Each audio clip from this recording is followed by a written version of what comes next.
malengo yao yanaanza kufanya nini? Tunamrushia kutafuta 3%. Wale hawakuwahi kuitie tulime sisi wenyewe tujisimamie.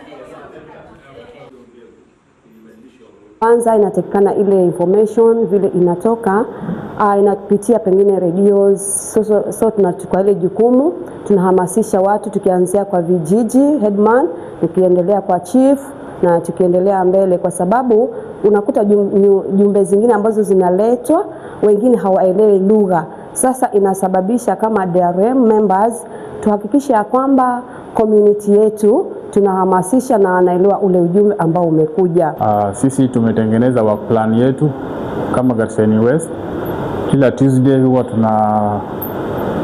tunafuata kulingana na vile work plan inasema. Tuna visit villages zile ambazo ziko in need ama ziko kwa alarm ama alert ya floods. Tunaenda kuwahamasisha kuweza evacuate kabla hawajapatikana na janga ya floods.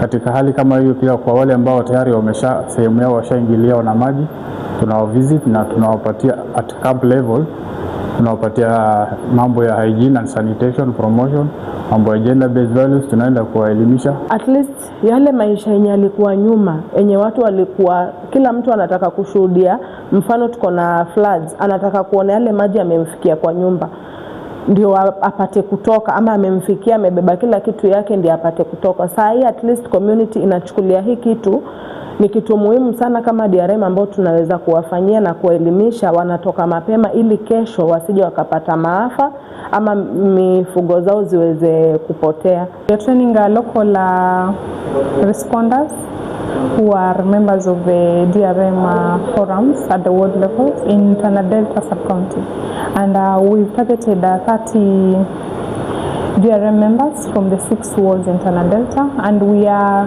trying to build their capacity in terms of how effective are they in responding to disaster emergencies within their areas of work.